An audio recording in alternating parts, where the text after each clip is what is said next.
नमस्कार मित्रांनो, मी आज तुम्हाला एका पवित्र ठिकाणी घेऊन जाणार आहे, ते म्हणजे किल्ले सिंहगडावर। मित्रांनो, माझ्या एक विचार या YouTube चॅनलच्या माध्यमातून किल्ले सिंहगडाचा हा ब्लॉग खास तुमच्यासाठी।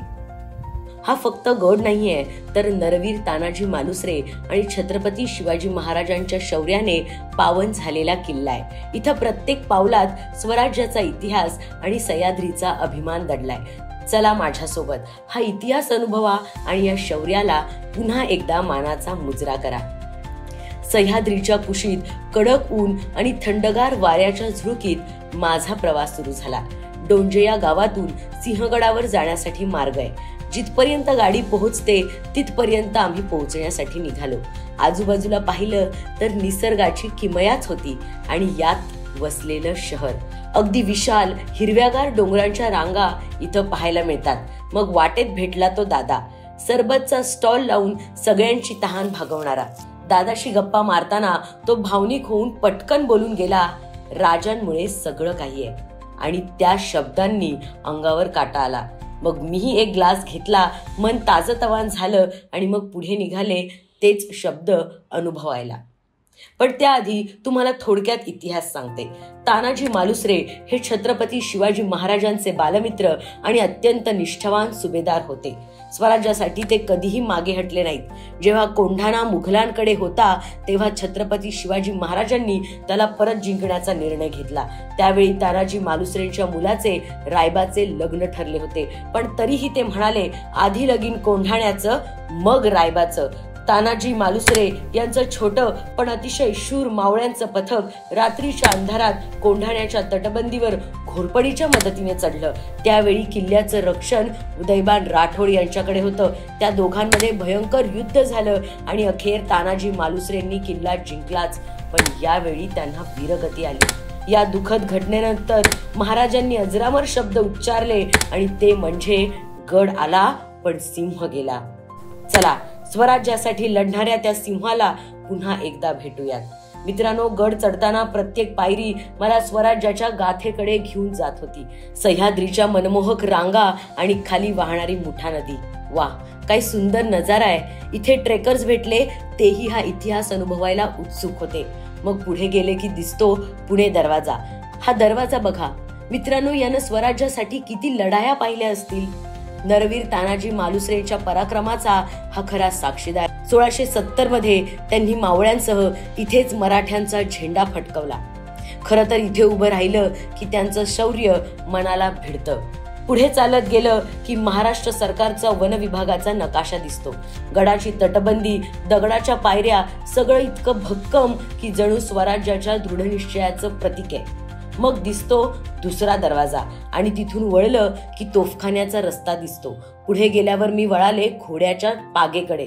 सुरुवातीला मलाही वाटलं की इथे युद्धासाठी घोडे ठेवले असावेत, पण या बोर्डवर लिहिल्याप्रमाणे ही घोड्याची पागा नाही। यावर लिहिलंय की हे खोदकाम पुणे दरवाजापेक्षाही प्राचीन आहे। वास्तविक इथे पाण्याचे टाके असावेत। याच्या मधोमध खांब आहेत आणि बाहेरचं पाणी आत येऊ नये यासाठी बाजूने कठडे बांधलेत। या खोदकामाची उंची घोडा उभा राहू शकेल एवढी नाहीये, त्यामुळे ही घोड्यांची पागा नाही। तर या माहितीवरून इथे पाण्याच्या टाक्या असाव्यात असं इतिहासकारांचं म्हणणं आहे, पण ही जागा अगदी गुहेसारखी आहे। मग मी इथून निघाले आणि मला दिसली ती गडावर असलेली हॉटेल्स आणि दुकानं। गड चढून आल्यानंतर लोक इथे आनंदात दही तूप लोण्याचा स्वाद घेतात आणि अगदी चुलीवर बनलेल्या जेवणाचा आस्वाद घेतात। यानंतर पुढे एक तोफही दिसली जी आपल्याला अगदी त्या काळात घेऊन जाते। पुढे चालत गेल्यानंतर वाटेत शाळेच्या सहलीला आलेली लहान मुलं भेटली। त्यांचा उत्साह बघून माझंही मन प्रसन्न झालं। पुढे गेले की कल्याण दरवाजा, देवटाक, तानाजी कडा आणि नरवीर तानाजी मालुसरेंची समाधी दिसली। मग मी सगळ्यात आधी समाधीचं दर्शन घेतलं। इथे पोहोचले आणि मन अगदी आदराने नतमस्तक झालं। तानाजी मालुसरेंनी स्वराज्यासाठी आपलं सर्वस्व अर्पण केलंय। तिथल्या पुतळ्यांमध्ये आणि भिंतींवरच्या चित्रांमध्ये त्यांचा पराक्रम जिवंतच दिसतो। मी त्यांना मनोमन नमन केलं। नरवीर तानाजी मालुसरेंच्या बलिदानासमोर नतमस्तक होत मी त्यांच्या शौर्याला प्रणाम केला आणि पुढे निघाले। मग मी गेले शेजारीच असलेल्या कोंढाणेश्वर मंदिरात। तिथल्या चढणाऱ्या पायऱ्यांनी खरं तर माझा दमछाक झाला होता। पण अंगात एक वेगळीच शक्ती संचारली आणि मी मंदिराजवळ गेले. शंकराचं दर्शन घेतलं आणि ज्या गडाच्या कुशीत हे स्वराज्य जन्मलं त्या पावन किल्ले सिंहगडाला नमन केलं. तिथून निघताच मला एक सुंदर पाटी दिसली, धूम्रपान करू नका, आणि त्यावर इतकं सुंदर लिहिलं होतं की छत्रपतींच्या कर्तृत्वाला मुजरा करून अभिमानाने मान ताठ व्हावी. तिथेच तुम्ही अयोग्य वर्तनातून स्वतःची मान खाली घालवणार का? तर उत्तर आहे नाहीच. मित्रांनो, अशा पवित्र ठिकाणी कुठलंही अयोग्य वर्तन करू नका अशी मीही तुम्हाला विनंती करते. यानंतर मी पुढे कल्याण दरवाजाकडे चालत गेले, जिथे जाताना मला एक तलावही दिसलं.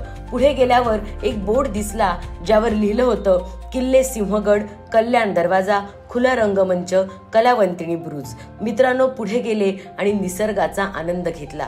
नरवीर तानाजी मालुसरे आणि छत्रपती शिवाजी महाराजांचा इतिहास आठवला आणि मनातून एकच गर्जना आली, ती म्हणजे छत्रपती शिवाजी महाराज की जय. या गडाला, या शौर्याला आणि या स्वराज्याला माझा मानाचा मुजरा आहे. वेळ कमी होता म्हणून मी मागे फिरले आणि परतीचा प्रवास सुरू केला. पण हा गड, नरवीर तानाजी मालुसरेंचं बलिदान आणि आपल्या छत्रपती शिवाजी महाराजांचं स्वप्न माझ्या मनात कायम राहणार आहे. मित्रांनो, तुम्हीही सिंहगडाला जा, हे शौर्य अनुभवा. हेच थांबते, आपण पुन्हा भेटू अशाच कुठल्या तरी नव्या ठिकाणी.